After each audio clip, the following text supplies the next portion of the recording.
সুপ্রিয় শিক্ষার্থীবৃন্দ, আশা করি তোমরা সবাই ভালো আছো। আজকের অনলাইন ক্লাসে স্বাগত জানিয়ে শুরু করছি। আমি সুমি চৌধুরী, প্রভাষক রসায়ন, দেওয়ানপুর এসকেশন school and college, Raozan, Chattogram. আজকে আমি তোমাদের রসায়ন প্রথম পত্র পড়াবো।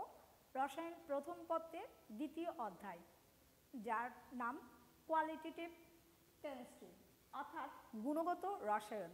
এই গুণগত রসায়ন জানার জন্য আমার কিছু টার্মস সম্পর্কে জানা প্রয়োজন। ছাত্রছাত্রীরা তোমরা অবশ্যই পরমাণু সম্পর্কে জানো। মৌলিক পদার্থের ক্ষুদ্রতম কণা যার স্বাধীন অস্তিত্ব নাই কিন্তু রাসায়নিক বিক্রিয়ায় অংশগ্রহণ করতে পারে, তাকে আমরা কি বলি? পরমাণু বলি। তো আজকে আমরা আলোচনা করব পরমাণুর মূল কণিকা সম্পর্কে। পরমাণুর মূল কণিকা হচ্ছে তিন প্রকার। একটা স্থায়ী মূল কণিকা, দুই অস্থায়ী মূল কণিকা, তিন কম্পোজিট কণা। তো আমরা আজকে স্থায়ী মূল কণা সম্পর্কেই আলোচনা করব। স্থায়ী মূল কণা বলতে আমরা বুঝি পরমাণুতে এসব কণা স্থায়ীভাবে অবস্থান করবে। তো এখানে স্থায়ী কণিকা কোনগুলো? Electron, proton, neutron. অস্থায়ী পরমাণুতে যে মৌলিক কণা আছে তার নাম হচ্ছে ম্যাসন, নিউট্রন, অ্যান্টিনিউট্রন, যা পরে তোমাদেরকে বিশ্লেষণ করে বলা হবে, আলোচনা করা হবে। কম্পোজিট কণাও আছে। তো আজকে আমরা আসি এখন স্থায়ী মৌলিক পরমাণু সম্পর্কে।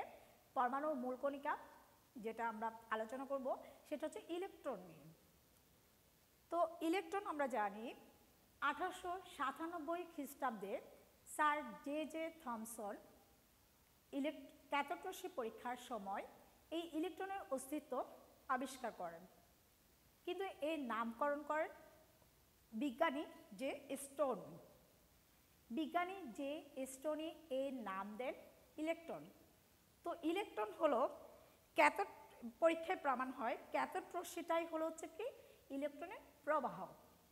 আমরা এখন আলোচনা করব ইলেকট্রনের চার্জ এবং ভর নিয়ে। ছাত্রছাত্রীরা, চার্জ নির্ণয়ের ক্ষেত্রে আমরা দেখেছি বিজ্ঞানী মাইকেল ফ্যারাডে তড়িৎ বিশ্লেষণকালে ক্যাথোডে সিলভার নাইট্রেট জলীয় দ্রবণ নিয়ে যখন পরীক্ষা করছিলেন তখন আমার এই রিঅ্যাকশনটা সংঘটিত হয়। তোমরা দেখতে পাচ্ছ এখনও সিলভার আয়ন, এক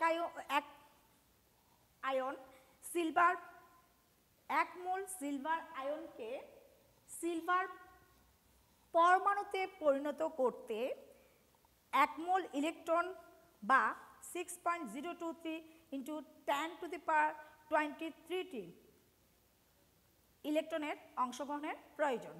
তাহলে বিজ্ঞানী মাইকেল ফ্যারাডে এটা বলেছেন বিশ্লেষণকালের সময়। তো এই সিলভার আয়নের দ্রবণে তড়িৎ বিশ্লেষণ করার সময় 108 গ্রাম সিলভার ধাতুকে ক্যাথোডে তড়িৎদ্বারে জমা করতে প্রয়োজনীয় 96,500 কুলম প্রয়োজন হয়। তো তোমরা দেখতে পাচ্ছ, আমরা জানি 1 মোল সমান সিলভারের ভর হচ্ছে 108 গ্রাম এবং 1 মোল ইলেকট্রনের যেটা চার্জিং প্রয়োজন সেটা হচ্ছে 1 ফ্যারাডে 96,500 কুলম, অর্থাৎ 1 মোল বা তোমরা অ্যাভোগাড্রোর নাম্বার অবশ্যই জানো, প্রত্যেকটা মোলের মধ্যে কয়টি অণু থাকে? 6.022 × 10⁻23। তো এই 6.022 × 10⁻23টি ইলেকট্রনের চার্জ হচ্ছে কত? 96,500 কুলম। তাহলে একটি ইলেকট্রনের চার্জ 96,500 কুলম ডিভাইড বাই 6.022 × 10⁻23, যেটাকে আমরা ভাগ করলে পাচ্ছি 1.6 × 10⁻90 কুলম। তো এই সূত্রটা লেখার জন্য আমার কিছু টার্মস জানা প্রয়োজন।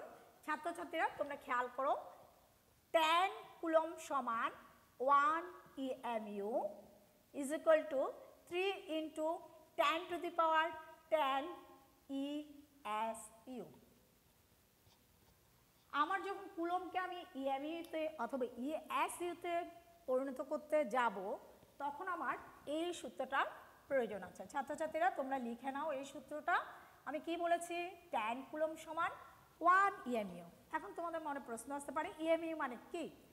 অর্থাৎ electro magnetic unit, EMU, electro, এটার অ্যাব্রিভিয়েশন আমি লিখে দিচ্ছি, তোমরা লিখে নাও, ইলেকট্রোম্যাগনেটিক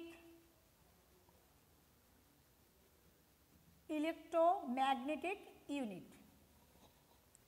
তাহলে ESU মানে কি? ছাত্রছাত্রীরা তোমরা আমার সাথে সাথে লেখা শুরু করো। ইলেকট্রোম্যাগনেটিক ইউনিট এবং ESU অ্যাব্রিভিয়েশন হচ্ছে, তোমাদের এগুলো অবজেক্টিভ প্রশ্নে আসে, ইলেকট্রোস্ট্যাটিক ইউনিট। তাহলে আমি কি বললাম? Electrostatic unit. তাহলে আমার কোনো কুলম্বকে EMU তে পরিণত করার জন্য এই সূত্রটা প্রয়োজন, অর্থাৎ 10 coulomb is equal to 1 EMU is equal to 3 into 10 to the power 10 ESU। এখন তোমরা দেখতে পাচ্ছ 1.6 ইন্টু 10 ইনভার্স 19 কুলম্ব, যেটাকে আমরা EMU তে পরিণত করেছি, যেহেতু 10 কুলম্ব সমান 1 EMU। তো আমার পরে বের হয়েছে 1.6 ইন্টু 10 ইনভার্স 20 EMU। ESU তে যখন করেছি তখন আমার 3 ইন্টু, কারণ আমরা জানি 1 EMU সমান হচ্ছে 3 into 10 to the power 10 ESU। তো এরপর আমরা ESU তে পরিণত করলে 4.8 ইন্টু 10 ইনভার্স 10 ESU। অর্থাৎ একটি ইলেকট্রনের চার্জ 1.6 ইন্টু 10 ইনভার্স 19 কুলম্ব। তোমাকে EMU তে প্রশ্ন আসলে আমার এটা EMU তো বের করা লাগবে, এবং ESU তে আসলে ESU তো আমরা বের করতে পারি। আবার যদি বলে 1 মোল ইলেকট্রনের চার্জ নির্ণয় করার জন্য, তখন আমরা কি করব? আমরা তো একটা ইলেকট্রনের চার্জ নির্ণয় করেছি, তো 1 মোল বললে আমরা 6.022 ইন্টু 10 টু দি পাওয়ার 23 দ্বারা গুণ করে দেব।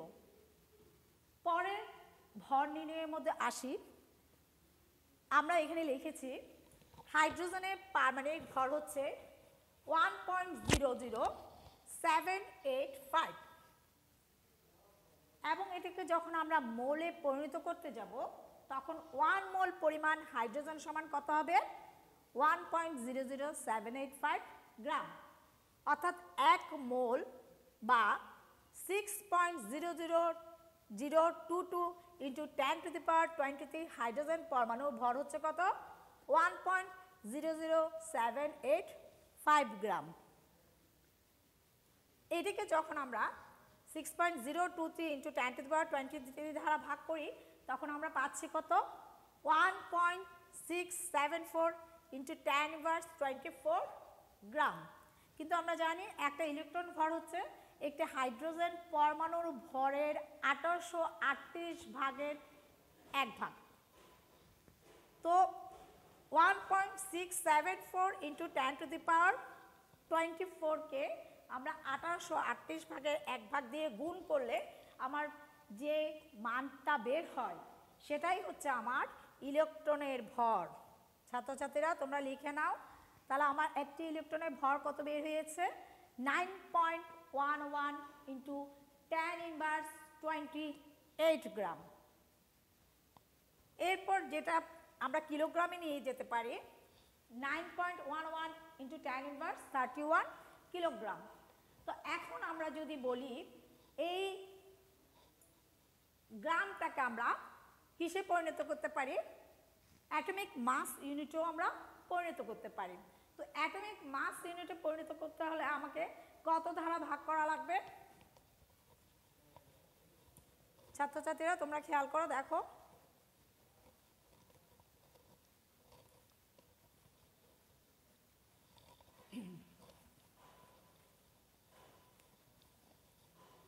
আমরা যখন কোনো ইলেকট্রনের ভরকে, আমরা একটা ইলেকট্রনের ভর পেয়েছে কত?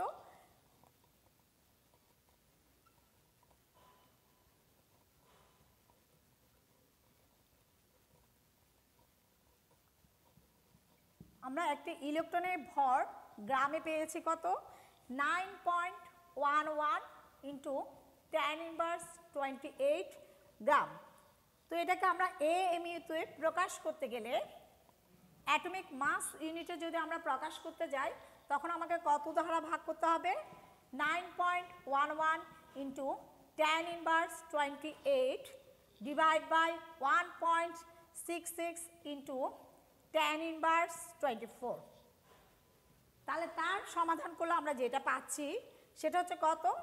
5.4895 ইন্টু 10 ইনভার্স 4 AMU, অর্থাৎ অ্যাটমিক মাস ইউনিট।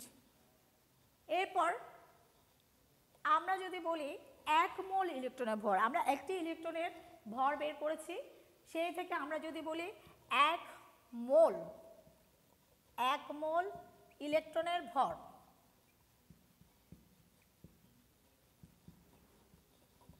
এক মোল ইলেকট্রনের ভর সমান 6.023 into 10 to the power 23 into 9.11 into 10 inverse 28। সেই ক্ষেত্রে আমাদের বের হবে 5.4885 ইন্টু 10 ইনভার্স 4 গ্রাম। তাহলে ছাত্রছাত্রীরা তোমরা দেখেছো আমরা কিভাবে একটি ইলেকট্রনের চার্জ এবং 1 মোল ইলেকট্রনের ভর নির্ণয় করেছি। আজ এই পর্যন্তই। আগামী ক্লাসে আমি পরমাণুর অস্থায়ী মূলকণিকা সম্পর্কে আলোচনা করব এবং বিভিন্ন একই মৌলের পরমাণুর ভর সংখ্যার উপর ভিত্তি করে আইসোটোপ, আইসোটোন, আইসোবার সম্পর্কেও আলোচনা করব। তো আজকে এই পর্যন্তই। অনলাইন ক্লাসে থাকার জন্য সবাইকে ধন্যবাদ।